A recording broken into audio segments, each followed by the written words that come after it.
বৈষম্য বিরোধী ছাত্র আন্দোলনের ডাকে সর্বাত্মক অসহযোগ আন্দোলনের প্রথম দিন ছিল রবিবার। সকাল থেকেই এর প্রভাব ছিল রাজধানী ঢাকার রাস্তায়।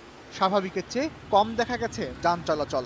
বাড়তি সতর্ক থাকতে দেখা গেছে আইন শৃঙ্খলা বাহিনীকে।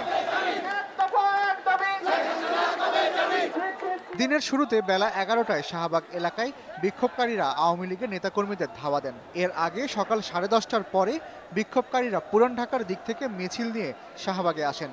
সে সময় বঙ্গবন্ধু শেখ মুজিব মেডিকেল বিশ্ববিদ্যালয়ের সামনের দিকে আওয়ামী লীগের নেতাকর্মীরা স্লোগান দিতে থাকেন। এক পর্যায়ে পুরান ঢাকার মিছিল থেকে আওয়ামী লীগের নেতাকর্মীদের ধাওয়া দিলে তারা হাসপাতালের ভেতরে ঢুকে যায়। এ সময় দুই পক্ষের মধ্যে সংঘর্ষ বেঁধে গেলে হাসপাতাল প্রাঙ্গণে রাখা কয়েকটি গাড়ি ভাঙচুর ও অগ্নিসংযোগ করা হয়। পরে শিক্ষার্থীদের পাহারায় ফায়ার সার্ভিসের গাড়ি এসে আগুন নিয়ন্ত্রণে আনে। বেলা 11টার পরে পুরান ঢাকার পুলিশ ও আন্দোলনকারীদের সংঘর্ষ হয়। তখন আদালতের সামনে পুলিশের একটি গাড়িতে আগুন দেওয়া হয়। সায়েন্স ল্যাব মোড়ের পুলিশ বক্স ভাঙচুর করা হয়েছে আজ। বেলা 11:30 থেকে ওই এলাকায় বিক্ষোভ করছেন বিক্ষোভকারীরা। বেলা 12টার দিকে সংঘর্ষ শুরু হয় উত্তরার আজমপুরে। বিক্ষোভকারীরা বিএনএস সেন্টার থেকে আজমপুর পর্যন্ত সড়কে অবস্থান নিয়ে ঢাকা ময়মনসিংহ মহাসড়ক অবরোধ করেন। পরে বিক্ষোভকারীদের সঙ্গে আওয়ামী লীগ নেতাকর্মীদের পাল্টাপাল্টি ধাওয়া হয়।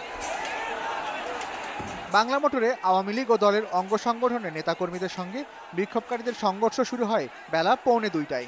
শাহবাগ ও হোটেল ইন্টারকন্টিনেন্টাল মোড়ে বিক্ষোভকারীরা অবস্থান নেওয়ার পর কাউরান বাজার থেকে আওয়ামী লীগের একটি মিছিল সেদিকে যায়।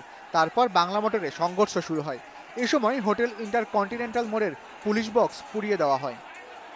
এই মুহূর্তে কিন্তু কারওয়ান বাজার এলাকা একদম পুরো রণক্ষেত্রে পরিণত হয়েছে। এখানে বারবার ধাওয়া পাল্টাতে ঘটনা ঘটছে এবং অনবরত পুলিশ আসলে এখানে টিয়ার শেল এবং রাবার বুলেট ছুটছে এবং পুলিশের সঙ্গে এই জায়গাতে কিন্তু এই এলাকার যারা আওয়ামী লীগ বা সরকার দলীয় যারা নেতাকর্মী রয়েছেন তারাও কিন্তু যোগ দিয়েছেন এবং তারা একদিকে এবং আরেকদিকে সাধারণ শিক্ষার্থী বা আন্দোলনকারীরা এই মেট্রো রেলের যে আমার পেছনে যে আপনারা কারওয়ান বাজার মেট্রো রেলের যে স্টেশন দেখতে পাচ্ছেন সেই স্টেশনের এই রাস্তা ধরেই কিন্তু বারবার তারা ধাওয়া পাল্টাতে ঘটনা ঘটছে।